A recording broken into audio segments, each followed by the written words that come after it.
Hey guys, welcome to another movie review. Today I'm going to be talking about the new remake of The Invisible Man. Um, this film had a very short theatrical run due to the COVID-19 pandemic, so I had a digital release very quickly after its theatrical release. But I, along with family, was able to see this film just recently through a Redbox rental. So let's talk about this film. In this Invisible Man remake, they basically did modernize it all the way through. They basically modernize it for what it would be like in the modern day and things like that. So in this film, this woman is in this abusive relationship, trying to get out of it. And she finds out basically days later after escaping this house of this really terrible person that she's in this relationship with that this guy committed suicide, but he left his fortune behind for her. And there's a lot of things that kind of don't add up about his death and everything, but according to reports, he committed suicide.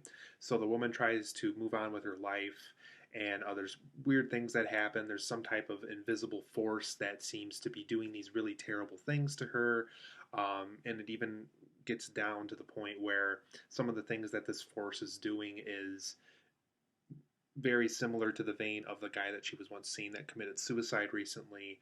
Um, just things that are almost too specific that if it was not him as this invisible force, it would almost not make sense at all. So she does come to the conclusion that her ex is now back as this invisible force that's trying to ruin her life for good and make it ongoing.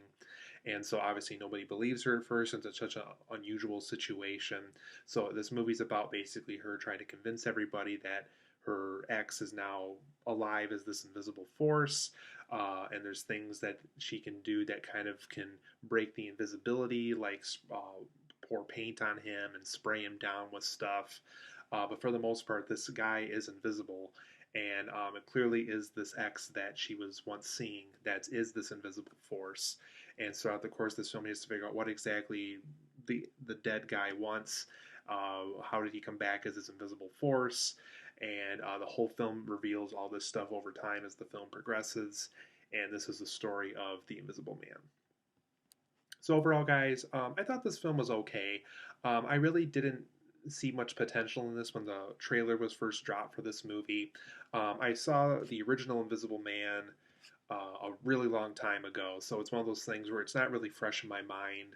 I knew they definitely modernized it and did a more different domestic disturbance kind of take on the story this time.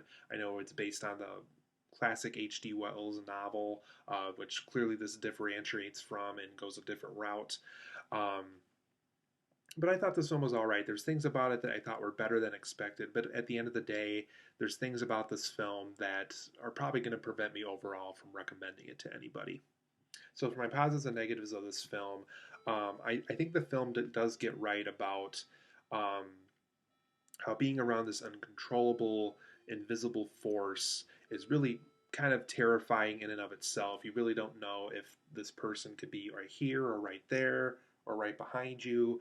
And so there's shots where, like, it's just a chair, or shots of the room, or shots of where this person could be standing or sitting down, waiting for the Elizabeth Moss character to do something. So I like how this film does take advantage of the fact that of an uncontrollable, invisible force coming after you, and how scary that can be if you were stuck in Elizabeth Moss's situation for this movie. I also like how certain shots take advantage of how nothing there is happening, and how if the fact that this guy's invisible and you really don't know where he is in the room, how things like him taking a breath and him grabbing something is kind of your only hints as to where he might be in the room and things like that. So the film does take advantage of shots taking advantage of that element of the movie, and he could be over there and stuff. I think that really worked well for this movie. I also thought there was some cool occasional nods to the original Invisible Man. There's not many of them, unfortunately, and I think this film would have had more fun and would have felt more fun if they did this more often. But there's shots where the Elizabeth Moss character will be at like a hospital, and she'll see somebody wrapped in bandages, and there's things like that that represent kind of that original Invisible Man, where the guy in that original movie was wrapped in bandages and sunglasses and things where if he were to take those things off, you wouldn't be able to see him and things like that. So I thought there was some occasional nods to the original Invisible Man that does happen here. There's not a lot of them, like I said, but when they do happen, they are pretty fun to experience in the movie. And I also think, even though I'll get to it in my negatives here, I thought the abusive relationship elements worked well in this movie because it really does show if someone was in a relationship with somebody that's terrible, how this would mentally impact them, psychologically impact them, how something as simple as interviewing for a job would just be a million more times challenging than anybody else interviewing for any other job. Just how hard it would be to move on and to be able to see things play out correctly and kind of how unusual that would feel. And it really does show kind of how well um, being in a relationship like that is just not healthy for somebody. So the film does play off of that really well, and it seems to understand that psychological trauma very well as well. But for my negatives of The Invisible Man, unfortunately, this is a very slow paced movie. It takes a very long time to make its point. It's not fast paced at all, unfortunately.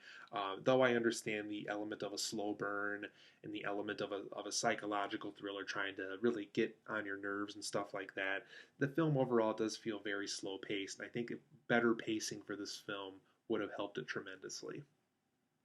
There's also some geographical errors in this movie.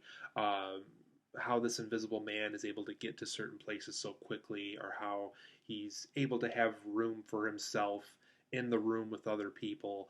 I guess one rule the film establishes that doesn't make sense in certain scenes is if you bump into him in that room, obviously he's invisible, you won't be able to see him. If you bump into him or jump paint on him or spray him down in the right way, you'll be able to temporarily see him. So there's scenes where he's in like a small enclosed environment or things like that where it's like, how in the world did he get in there? That really didn't make sense to me geographically, especially if he's at a house in one scene or at a parking lot in another, or if he's very far away, or if Elizabeth Moss is very far away in the following scene. There's some geographical things that technically don't make sense if something as simple as bumping into him will be able to be discovered so easily. I also kind of don't understand, this is kind of going back to something I was talking about earlier, though the abusive relationship elements work here and they show how psychologically traumatizing that can be for somebody. I thought the whole domestic disturbance thing for a reimagining of this Invisible Man story isn't all that interesting and really doesn't. It's one of those things where it's like out of every direction you could take the Invisible Man story in the modern day, why would you want to do a domestic disturbance take on the story? It doesn't really make sense to me. I don't know how much of that element is in that original Invisible Man story, but for me personally, as far as reimagining the story goes, going a completely different direction, go a completely different direction. Don't just do this take that I don't think anybody would exactly crave for a movie like this. So I thought the whole idea of this whole domestic disturbance thing for this reimagining of this story was kind of unusual. And after seeing the film, unfortunately, this angle didn't really change my mind at all after seeing the movie either. This film also, unfortunately, doesn't have any kind of surprises. It's very predictable. It is one of those films where the second the scene starts, you can probably predict exactly how it's going to play out. Once you kind of grasp what this guy likes to do when he's invisible, it's no real surprise as to what happens and what he does in certain scenes and things like that. So I thought that element of the film could have been better. Just write it more cleverly. Make sure that I don't predict every single scare or plot element that's about to happen in front of my eyes. So I also thought this film didn't have enough horror elements for the most part. Yeah, it's a scary scenario to be in. Definitely more of a psychological thriller of this character, but it doesn't really feel like a horror film to me. It didn't feel like the kind of film where ghosts would pop out or jump scares would happen and things like that. So for me, there's scenes that suggest that it wants to be a horror film. There's certain scenarios here that are scary to witness, but horror is not exactly an element I would exactly saw here with this movie. So I thought if they wanted to go that route with it, make it feel like that more so. So, The Invisible Man, the 2020 remake of it, I'm going to give it a 7 out of 10. I think there's good things about it. I think there's things that really do take advantage of nobody being in the room and how scary that can be if you're dealing with an invisible force, how compelling that can be if you write it the right way. But unfortunately, once again, very slow paced. I don't exactly understand this whole domestic disturbance take on the story as to why they went that route with it. There's a lot of geographical errors here. No surprises, really. It's very predictable. And if it does want to be a horror film, I think it would have benefited from more horror film elements here, too. So, 7 out of 10. And not a terrible film, but not a great film either.